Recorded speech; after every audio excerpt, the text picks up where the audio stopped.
feed water tank turns makeup water and condensates into feed water before it enters the steam boiler. But these tanks come in different guises. Discover the different types and how to correctly size feed water tanks in this Steam Nugget. There are two different kinds of technologies that are commonly used in feed water tanks for steam boiler installations. The first is the atmospheric feed water tank, while the second technology is known as a deaerator. Each technology has a different degassing efficiency. Let's look at the atmospheric feed water tanks first. As its name suggests, this type of tank operates at atmospheric pressure.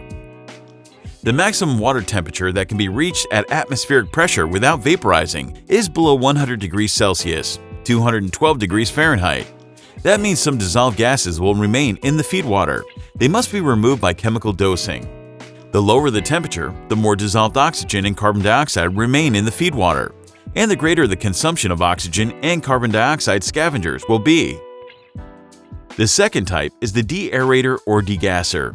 This type of tank operates under pressure and removes dissolved gases more efficiently than atmospheric tanks. Because they work under pressure, deaerators are equipped with safety valves. Those valves guarantee that the pressure will never exceed the design pressure. Usually this means under 0.5 bar gauge, according to PED, and under 15 pounds per square inch gauge, according to American Society of Mechanical Engineers. When heated to above 100 degrees Celsius, water in the deaerator theoretically contains no more dissolved gases. Theoretically, because due to condensate returns, water circulation, and movements, there are still some dissolved gases present that need to be removed by the proper chemical dosing. But even then, chemical consumption will be significantly lower than is the case in an atmospheric feed water tank. Now, what elements should we take into consideration when determining the correct size for a feed water tank?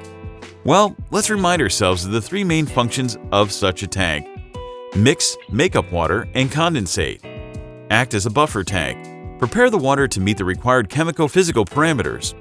First of all, the feed water tank collects the condensate and mixes it with makeup water. The flow of condensate depends on the process and is therefore less regulated, whereas the makeup water flow is controlled. The volume and the water level regulation of the tank must take these factors into account to avoid running out of water or losing any water through overflowing. The second function is to act as a buffer tank. The feed water tank is always at the same pressure, and the water level is regulated. As a result, the feed water pumps are not affected by variations in flow and pressure within the makeup water supply and condensate network. This function has no bearing on the sizing of the tank. The third function is to prepare the water so it will meet the required chemical-physical parameters. To achieve this, it is important to consider chemical kinetics. These chemical kinetics are closely linked to the rate of water renewal in the tank. The minimum volume of the tank should be equivalent to 20 to 30 minutes of the boiler's rated output. This is not to guarantee a reserve of water in the event of a treatment or water supply failure. Instead, it ensures proper mixing of condensate and makeup water, temperature homogenization, and above all, provides sufficient time for the chemicals to react.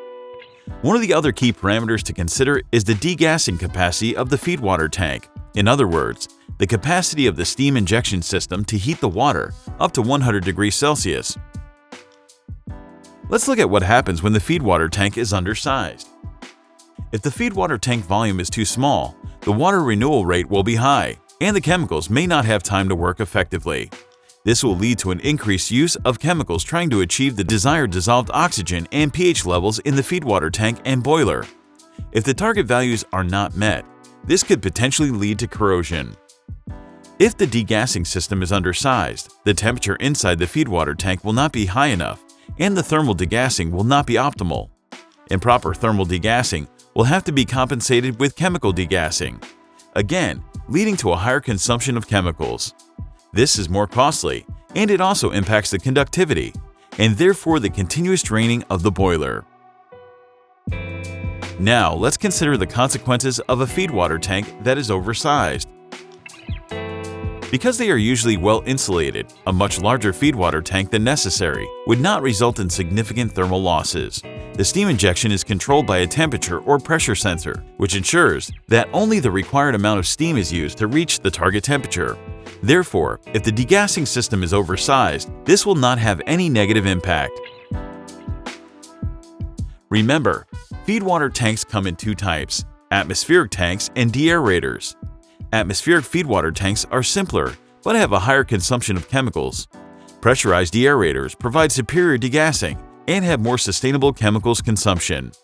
Correctly sizing the feedwater tank is not only important for its proper and efficient functioning, but most importantly, safeguards the boiler against corrosion and other damages.